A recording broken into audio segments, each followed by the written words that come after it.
Nabi Musa berkata, "Wahai Allah, aku sudah melaksanakan ibadah, lalu manakah ibadahku yang membuat engkau senang?" Allah Subhanahu wa Ta'ala pun menjawab, "Solat. Solatmu itu untukmu sendiri, karena dengan mengerjakan solat, engkau terpelihara dari perbuatan keji dan mungkar. Sedangkan sikirmu itu hanya untukmu sendiri, membuat hatimu menjadi tenang. Dan puasamu itu untukmu sendiri, melatih dirimu untuk memerangi hawa nafsumu sendiri." Kemudian Nabi Musa berkata, "Lalu apa ibadahku yang membuat hatimu senang ya Allah?"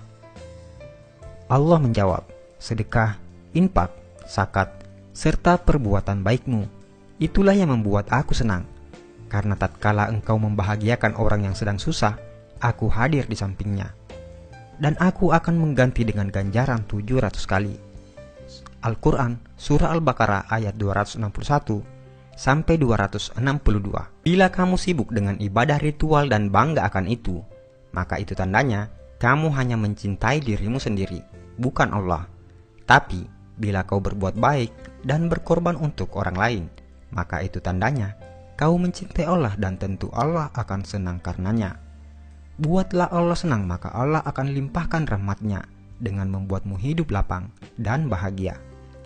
Ada 20 keutamaan dalam bersedekah. Pertama, sedekah adalah salah satu pintu untuk menuju ke surga Allah Subhanahu wa Ta'ala. Yang kedua, sedekah ialah perbuatan yang paling mulia antara semua perbuatan kebaikan, dan sedekah yang paling baik adalah dengan memberi makanan kepada orang lain.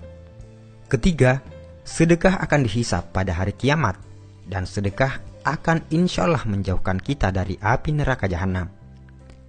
Yang keempat, sedekah mampu memadamkan kemurkaan Allah Subhanahu wa Ta'ala dan mampu memadamkan kepanasan di dalam kubur. Yang kelima, perkara yang paling memberi keuntungan kepada orang-orang yang telah meninggal dunia adalah sedekah, dan Allah Subhanahu wa Ta'ala akan senantiasa memanjangkan pahala dari sedekah tersebut. Keenam, sedekah mampu mensucikan roh dan menambah pahala kebaikan. Ketujuh, sedekah adalah salah satu cara mendapat kebahagiaan di hari kiamat di hadapan Allah Subhanahu wa Ta'ala. Kedelapan, sedekah boleh menyelamatkan diri dari celaka di hari kiamat dan tidak akan membuat Anda sengsara disebabkan masa lampau Anda. Yang kesembilan, sedekah mampu menghapuskan dan diampunkan dari dosa-dosa yang telah dibuat. 10. Sedekah adalah kepastian untuk meninggal dunia dalam keimanan serta ketakwaan terhadap Allah Subhanahu wa Ta'ala, dan malaikat akan mendoakan kebaikan kepada Anda. 11.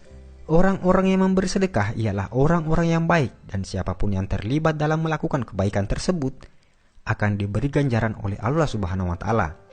Yang ke-12, orang yang memberi sedekah dijanjikan akan mendapat ganjaran yang hebat dari Allah Subhanahu wa Ta'ala. 13. Orang yang memberi sedekah adalah termasuk golongan orang-orang yang disayang oleh masyarakat. Ke-14, memberi sedekah adalah perbuatan yang mulia dan dihormati. Yang ke-15, sedekah mampu melepaskan Anda dari kesusahan, dan doa-doa akan dimakbulkan Allah Subhanahu wa Ta'ala. Ke-16, sedekah mampu menghapuskan kesulitan hidup dan ditutup 70 pintu kecelakaan di dunia.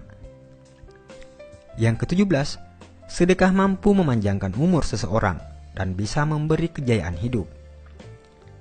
18. Sedekah adalah obat. Yang ke-19, sedekah mampu menolong Anda dari kecurian, kematian yang dahsyat dan hina, kebakaran, dan kecelakaan tragis lainnya. 20. Bersedekah akan mendapatkan ganjaran yang baik meskipun Anda memberi kepada binatang-binatang atau burung-burung. Saudaraku seiman, sebarkanlah ilmu ini agar makin barokah. Insya Allah, pahalanya selalu mengalir kepadamu, walaupun Anda sudah tiada. Amin ya rabbal alamin.